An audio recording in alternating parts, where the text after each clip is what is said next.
Hello guys, welcome back to K study channel. So दोस्तों, जैसा कि मैंने आप लोगों को प्रीवियस वीडियो में बताया था कि मैं अभी इसके बाद प्रतिशत का पार्ट 2 वीडियो में बनाने वाला हूँ। इसके पहले प्रतिशत से रिलेटेड मैंने एक पार्ट वीडियो बना दिया है, तो ये पार्ट 2 वीडियो मेरा है प्रतिशत से रिलेटेड। तो अगर आपने अभी पार्ट 1 नहीं देखा है प्रतिशत का, तो उसका लिंक मैं डिस्क्रिप्शन में उसमें दे दूँगा, आप वहाँ से जाकर इसको देख सकते हैं।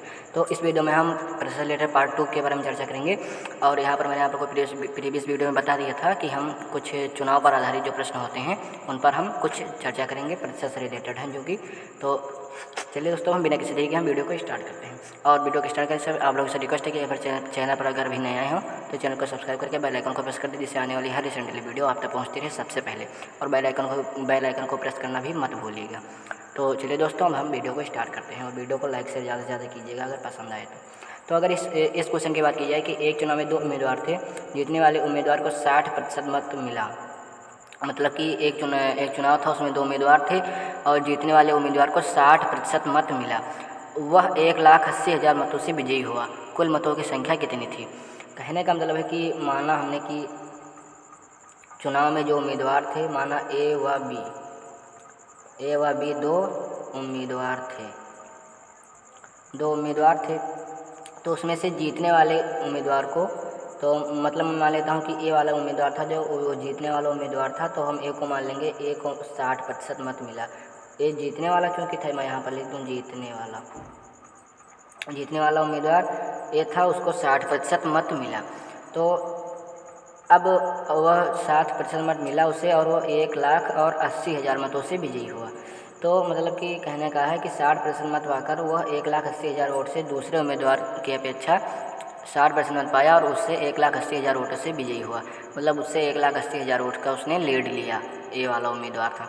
तो वही बात कर रहा है कि इसमें कुल मतों की संख्या में बताइए कि इस चुनाव में कुल कितने मत पड़े थे।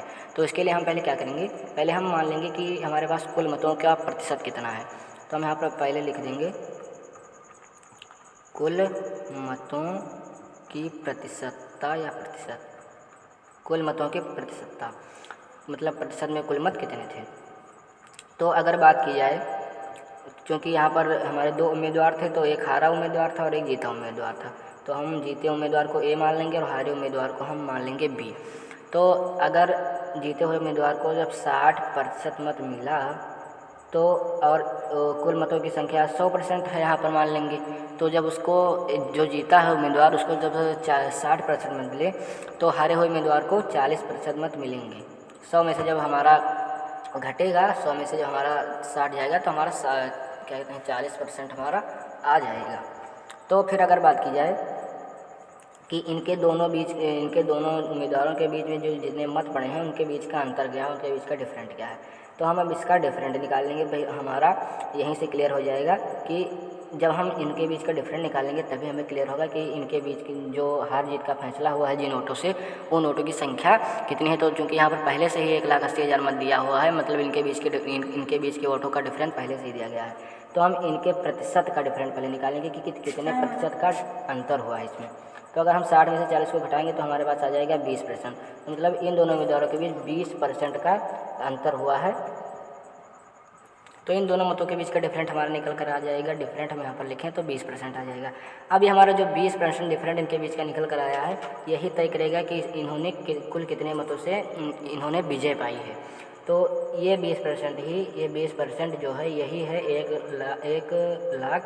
1,80,000 वोटों के बराबर है। 20% का जो डिफरेंट है, मतलब कि 60% इन्होंने पाया, 40% इन्होंने पाया, लेकिन जो 60% इन्होंने पाया, 40% तो 20% का जो अंतर था वही 20% 1,80,000 वोटों के बराबर था।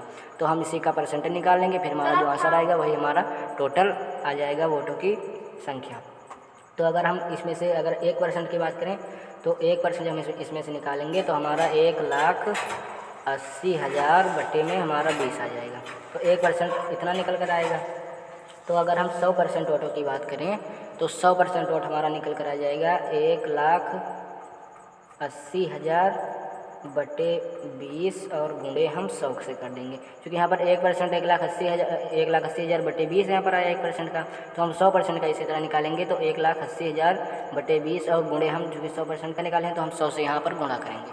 फिर इसको हम काटेंगे तो 20 कम 20 और 20 पंचे 100 अब हम 5 से 18 में गुणा कर देंगे तो हमारा आ जाएगा 18 पंचे 90 और 1 2 3 4 जीरो है, तो हम यहाँ पर 1 2 3 4 मतलब कि इकाई, दहाई, सैकड़ा, हज़ार, 10,000, लाख, मतलब कि जो हमारा है 9 लाख टोटल वोटों की संख्या थी, उसमें टोटल मत थे 9 लाख। तो हम यहाँ पर इसी तरह से हम किसी भी क्वेश्चन को हल कर सकते हैं कि कितने, अगर चुनाव से रिलेटेड क्वेश्चन आ रहा है मतों से रिलेटेड, तो हम इसी प्रकार से हल कर सकते हैं कि कितने % मत उन्होंने पाया, कितने % से वो विजयी हुए, कितने % से नहीं।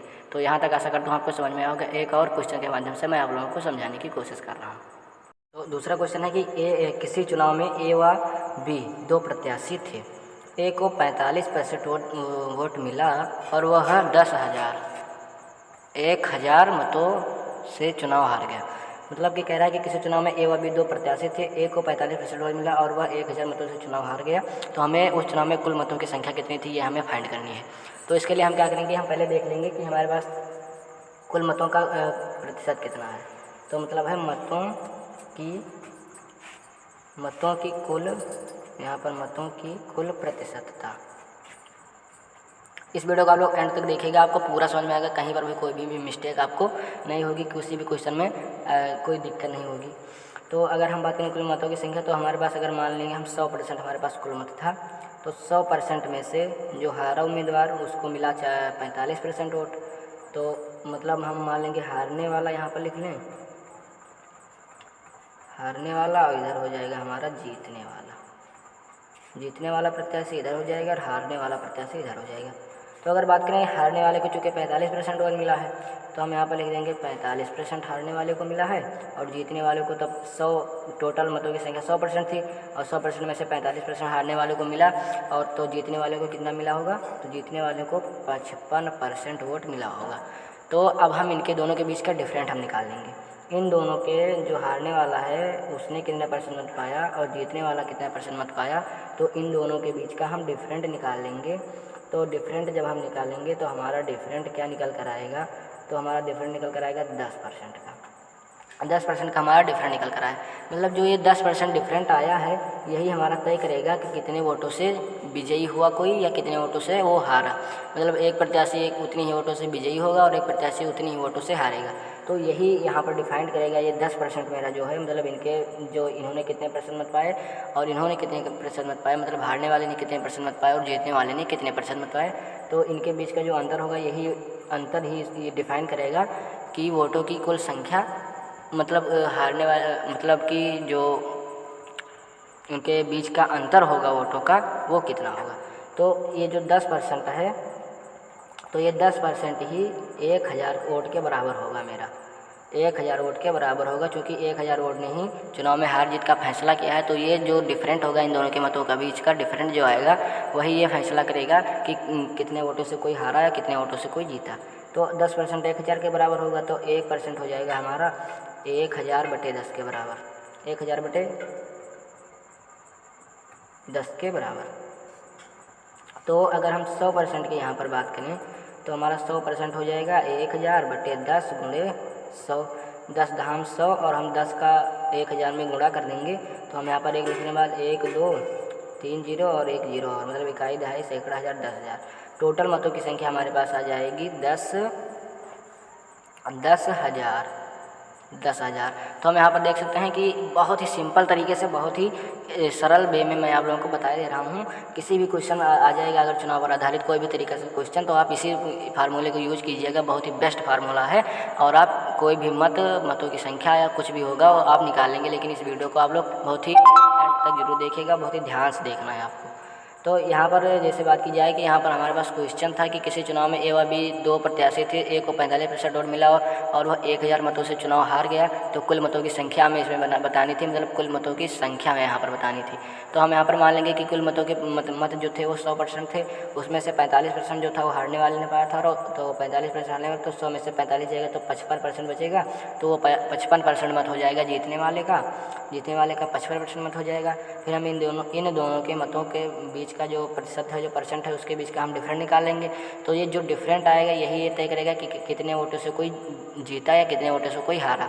तो ये जो 10% हो, वही इस 1,000 के बराबर होगा, जिससे वो जो ए वाला उम्मीदवार था वो 45% वोट पाया और 1000 मत से हारा। तो यही 10% था, इस मतलब 10% वोट उसके कम हुए, तो 10% वोट कम हुए तो तभी वो हारा। तो 10% वोट 1000 के बराबर था, तो 1% हम इसका निकालेंगे तो 1000 बटे 10 आ जाएगा। और फिर हम यहाँ पर 100% वोट की बात करेंगे तो 100% को हम 1000 बटे 10 और गुणे 100 में हम इसको गुणा कर देंगे तो हमारा टोटल कुल मत निकल आएगा। तो आशा करता हूँ आपको ये भी क्वेश्चन समझ में आया होगा। अगर हम एक और क्वेश्चन आप लोगों को समझाने की कोशिश करें तो आप लोगों को और बेहतर तरीके से समझ में आएगा। तो यहाँ पर हमारा अगला क्वेश्चन है, एक चुनाव में 2 प्रत्याशी थे, 20% मतदाताओं ने मत नहीं डाले, जीते हुए प्रत्याशी को पड़े मतों का 60% मिला और वह 48,000 मतों से विजयी हुआ। तो हमें मतों की कुल संख्या बतानी है।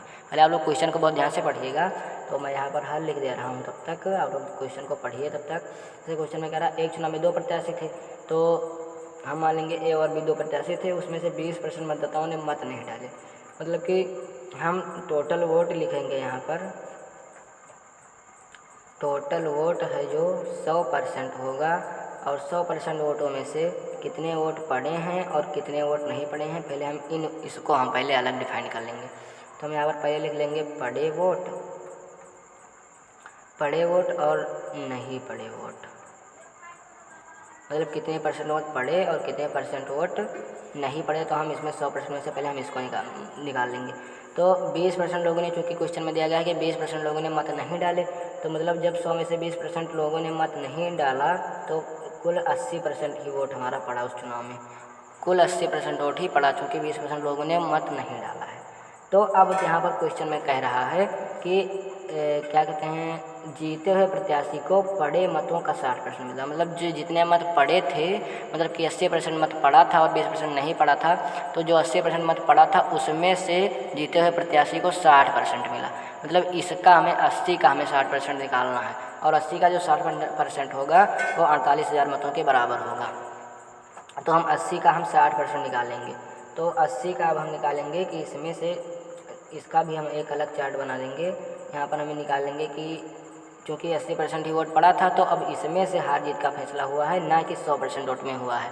80% वोट में सिर्फ हार जीत का फैसला हुआ है। तो हम 80% का हमें यहाँ पर प्रतिशत निकालना है। तो यहाँ पर हम लिख देंगे W मतलब विनर वाले को, और यहाँ पर लिख देंगे L मतलब लूजर। तो विनर को 80% का 60% मिला, मतलब विनर को जो मिला वोट 80 का 60% मिला, और लूजर को मिलेगा, हम 80 में से जब यहाँ पर हम पहले इसका निकाल लें, 80 का 60% जो मिला है इसे जितने जीते हुए को, तो इसका कितना आएगा, तो 80 गुणे 60 और बटे 100, इसका हम जब परसेंट निकालेंगे तो 1 0 से 1 0 इधर कट जाएगा, 1 0 से 1 0 ये कट जाएगा, इसका आ जाएगा 8 छंग 48, 48% इसका है। मतलब 80% में जो 60% मत मिला है तो वो आ जाएगा 48% के बराबर, इसका 48% के बराबर इसका आ जाएगा। तो जब 48% का इसका आया तो हम लूजर को कितना मिला, 80% में से जब 48% इसने ही मतलब जीता हुआ आदमी ही पा गया है, तो 80 में से 48 जब जाएगा तो हमारे पास बचेगा 32%। मतलब कि 48% वोट इन्होंने पाए और 32% वोट इन्होंने पाए। तो हमें चूँकि क्वेश्चन में दिया गया है कि 60% मिला और 48,000 मतों से विजयी हुआ, तो जो अब हम पहले इनके दोनों बीच का जो इन्होंने पाया है मत, इन्होंने कुल 48% मत पाया है और इन्होंने कुल 32% मत पाया है, तो इनके दोनों बीच का हम डिफरेंस निकालेंगे। मतलब हम 48% माइनस 32% कर देंगे। 48 में से जब हमारा 32 जाएगा तो हमारा बचेगा 16%। मतलब ये जो 16% वोट है इसी ने ही हार जीत का फैसला किया है, तो इसी को हम पहले निकालेंगे कि ये कितना मत है, जो 16% है जिसने हार जीत का फैसला किया है, तो ये 16% कितना मत है। तो जो 16% है वो हमारा है 48,000 के बराबर, क्योंकि 48,000 मतों से वो विजयी हुआ है। तो 16% है 48,000 के बराबर, इकाई नहीं सैकड़ा हज़ार दस, तो 48,000 के बराबर है 16%। तो हम 1% पहले यहाँ से निकालेंगे, तो 1% हमारा आ जाएगा 48,000 बटे 16। अब हम यहीं से 100% याद कर लेंगे, तो जो 100% हमारा आ जाएगा 48,000 बटे 16 गुणे 100, हम इसको काटेंगे, 16 दूना 16 3 48, तो ये हमारा आ जाएगा 3 0, ये वाला 3 0 यहाँ पर आ जाएगा और 2 0 ये आ जाएगा। तो मैंने कहने का मतलब है कि कुल मतों की संख्या थी वो इकाई, दहाई, सैकड़ा, हज़ार, 10 लाख, 3 लाख कुल मत थे। तो हम इस प्रकार से क्वेश्चन को हल कर सकते हैं, किसी भी क्वेश्चन को। तो यहाँ पर क्वेश्चन में कहा गया था, एक बार आपको फिर से समझा दूँ, एक चुनाव में 2 प्रत्याशी थे, 20% मतदाताओं ने मत नहीं डाले थे, तो मतलब 100% में से हम 20% पहले घटा देंगे, तो 80% मतलब कहने का है कि टोटल वोट पड़े थे, तो 80% में ही हार जीत का फैसला हुआ था। तो उस 80% में से 60% मत उसे मिला था जो जीता हुआ प्रत्याशी था, और वो 60% मत 48,000 वोटों के बराबर था। तो यहाँ पर मैंने 80 का 60% पहले निकाला, तो आया हमारा 48%। फिर उसके बाद फिर इसके बाद हमारा लूजर को निकालना था, लूजर के मतों की संख्या। तो चूँकि टोटल मतों की संख्या 80% ही थी, और 80% में से 48% जीतने वाला ही पाया गया, तो 80 में से 48 घटा दिया जाएगा, तो 32% इसका आ जाएगा, मतलब 32% वोट इसने पाया, हारा हुआ प्रत्याशी। तो हम पहले इनके दोनों का हम डिफरेंट निकाल लेंगे कि जिस वोट ने जीत हार का फैसला किया है वो कितना % वोट था। तो हम 48 मतलब जितना वोट ये पाए और जितना वोट ये पाए, तो उनके बीच का हम जब डिफरेंट निकाल लेंगे तो वही हमारा आ जाएगा जो हार जीत का फैसला जिस वोट ने किया है। तो ये हमारा 16% वोट था जिसने हार जीत का फैसला किया है। तो 16% वोट 48,000 के बराबर था। तो इसी तरह से हम 100% निकाल लेंगे, तो 100% हमारा आ जाएगा 3 लाख वोट टोटल। तो आशा करता हूँ आपको ये पसंद आया होगा, आज का वीडियो और समझ में आया होगा। अगर आपको पूरी तरह ये वीडियो समझ में आया हो तो प्लीज़ वीडियो को लाइक कीजिएगा, अपने दोस्तों के पास ज़्यादा से ज़्यादा शेयर कीजिएगा। और एक बार फिर से कह रहा हूँ, अगर चैनल पर नया आए हों तो चैनल को सब्सक्राइब करके ऑल नोटिफिकेशन पर क्लिक कर दीजिएगा, जिससे आने वाली हर रिसेंट वीडियो आप तक पहुँचती रहे सबसे पहले। Thank you for watching and visit again in this channel.